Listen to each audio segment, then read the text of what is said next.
नमस्कार मंडळी. आज आम्ही पुणे ते पाटण कोयना नगर याचा प्रवास करत आहोत. मस्त आवरून सकाळीच आम्ही पुण्यावरून पाटणच्या दिशेने निघालो. आधी आम्ही गाडीमध्ये पेट्रोल भरून घेतलं आणि आता मस्त एन्जॉय करत निघालो. पावसाळ्यात पुणे सातारा म्हणजे जणू स्वर्गच वाटतो. आणि ही बघा नीरा नदी अगदी फुल भरली आहे. पावसाळ्यात नदीचं रूप बघायलाही खूप छान वाटतं. आणि ही दोन उंच उंच झाडं बघून तर मला खूप छान वाटलं, म्हणून तुम्हालाही दाखवते. आणि आता आम्ही शिरगावमधून पुढे आलोय आणि इथे आपल्याला खंबाटकी घाट लागलाय. पण एक गंमत सांगू का? पुण्यापासून ते इथपर्यंत आम्हाला अजिबात पाऊस लागलेला नाही. आता घाटामध्ये आम्ही थोडीशी गाडी साईडला घेतली आणि इथून खाली बघा किती सुंदर व्ह्यू दिसतोय. सगळी खालची गावं दिसतायत. तुम्हालाही दिसतच असेल. चला आता घाटामधून पुढे निघूया. घाट संपल्यानंतर आम्ही वेळे गावात आलोय. इथे आपल्या छत्रपती शिवाजी महाराजांना नमस्कार करून पुढे निघतोय. आता अणेवाडी टोलनाका क्रॉस केला आणि साधारण 20 मिनिटातच आपण साताऱ्यामध्ये पोहोचू. मस्त बॉबी एन्जॉय केली. लहानपणीच्या आठवणी ताज्या झाल्या. आणि रस्त्याच्या दोन्ही बाजूला ऊसाची शेती दिसायला लागली की समजायचं आपला सातारा आला. आता आम्ही इंग्रज ब्रिजवर आलोय आणि इथून डावीकडे पाटण रोडने जाणार आहोत. आता पुढे आपल्याला पाटणच्या खोऱ्यातलं निसर्ग सौंदर्य बघायला मिळणार आहे. हा व्हिडिओ शेवटपर्यंत बघा. हा पाटणचा बस स्टॉप आणि आता सुरू झालंय निसर्गाचं खरं सौंदर्य. बघा मंडळी, अप्रतिम निसर्ग आहे. ही भाताची शेती आणि ही आहे आपली कोयना माती. समोरच्या डोंगरावरून छोटे मोठे धबधबे दिसत आहेत आणि वरती पवनचक्क्याही दिसत आहेत. आता कोयना नगर फक्त 6 किलोमीटरवर राहिले आणि आता पुढे जात असताना अचानक मला शेतामध्ये मोर आणि लांडोर दिसले. थांबा थांबा, गाडी थांबवते आणि तुम्हाला हे दाखवते. बघा किती सुंदर दिसतायत ना. इतकं सुंदर दृश्य अचानक पाहायला मिळालं. खरंच खूप छान वाटलं. चला आता पुढे जाऊया. आता पुढे वाघजाई देवीचं मंदिर दिसतंय. मंदिरही खूप छान आहे. हे बघा वर्णवनाचे रस्ते. प्रवास करताना असा निसर्ग पाहायला मिळाला की प्रवासाचा सगळा थकवा कुठच्या कुठे निघून जातो.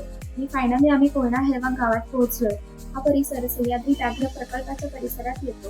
आणि बघा, या महिला शेतामध्ये भात लावून आल्या आहेत.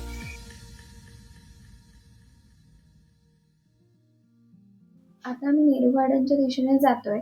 इथे गाडी पार्क केली आणि 2 तिकीटं काढली आहेत. पर पर्सन 20 रुपये तिकीट आहे. चला आता तुम्हालाही गार्डन दाखवते कसं आहे. ही छान गार्डन आहे, तुम्हीही बघू शकता. पायऱ्या चढून वरती जायचंय. थोडं घसरत झालंय पावसामुळे. इतकं शांत, सुंदर, अप्रतिम निसर्ग सौंदर्य आहे. याला शब्दच नाहीयेत.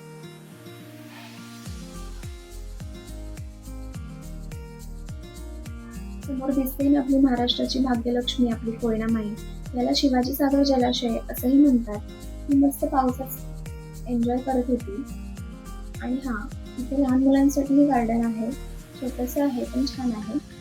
आणि आपल्या कोयना धरणाला महाराष्ट्राची भाग्यलक्ष्मी का म्हणतात हेही मी तुम्हाला सांगते. कोयना धरणामुळे महाराष्ट्रातील कृषी, उद्योग आणि ऊर्जा क्षेत्राला मोठ्या प्रमाणावर पाणी आणि वीज मिळते. त्यामुळे या धरणाला महाराष्ट्राची भाग्यलक्ष्मी असं म्हटलं जातं. आणि एक गंमत म्हणजे पुण्यापासून पाटणपर्यंत आम्हाला अजिबात पाऊस लागला नाही. पण जसं आम्ही हेळवा कोयना नगरमध्ये आलो तसं पाऊस सुरू झाला. आम्ही खास इथे बॅकवॉटरचा व्ह्यू पाहायला आलो आहोत. आणि बघा ना किती सुंदर दिसतो व्ह्यू. चला आता इथून पुढे ओझरडे धबधबा पाहायला निघूया. आजूबाजूला किती छोटे मोठे धबधबे लागलेत. या धबधब्यांचं नाव मला माहिती नाहीये. पण हा बघा ना किती मोठा आणि सुंदर धबधबा आहे. आम्ही लांबूनच पाहतोय कारण इथे नो एंट्रीचे बोर्ड लावलेले आहेत. आता आम्ही कामरगाव या गावात आलोय. काय सुंदर गाव आहे हे. तुम्हाला ही गावाचा व्ह्यू दाखवते. आणि बघा इथली भाताची शेती अगदी पायऱ्या पायऱ्यांसारखी दिसते. इथून ओझरडे धबधबा फक्त 2 किलोमीटरवर आहे. रस्त्यात छोटी मोठी गावं लागतात आणि सगळीकडे हिरवागार निसर्ग आहे. खरंच खूप सुंदर वाटतंय. आणि फायनली आम्ही ओझरडे धबधबा या ठिकाणी पोहोचलोय. तुम्ही बघूच शकता इथलं वातावरण आणि निसर्ग किती अप्रतिम आहे. खरंच शब्द नाहीये. पण इथेही नो एंट्री आहे, त्यामुळे आम्हाला इथूनच आम्ही पाहतोय. आता इथूनच परत पुण्याच्या दिशेने निघतोय आणि बघा परतीच्या रस्त्यात पुन्हा एक सुंदर धरणाचं दृश्य पाहायला मिळालं. धरणाच्या फक्त 6 दरवाजांमधून पाण्याचा विसर्ग सुरू आहे. तुम्हाला मी दाखवते. बघा किती सुंदर दिसतंय. आणि आता मी इंग्रजच्या दिशेने निघालोय. रस्त्यात बघा मशीनचा किती मोठा कळप चाललाय.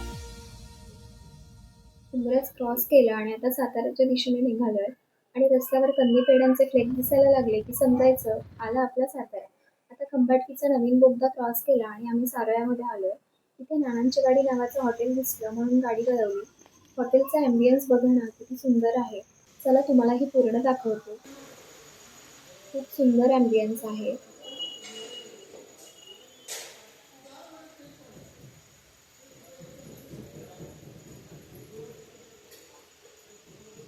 फूल, पितळेची भांडी, खूप सुंदर, मस्त. आता आम्ही जेवणाची ऑर्डर दिली आहे आणि बघा ना किती पटकन जेवण आलं आहे. सर्व्हिसही खूप फास्ट आहे. यांनी चिकन थाई ऑर्डर केली आहे आणि मी व्हेज बिर्याणी घेतली. चव सांगायची झाली तर जेवणही खूप छान आहे. तुम्ही कधी पुणे-बंगलोर हायवेवरून प्रवास करत असाल ना, तर या हॉटेलमध्ये नक्की जेवण करून बघा. आणि इथलं बोटिंग आणि पार्टी लाऊंजसुद्धा हे खूप छान आहे.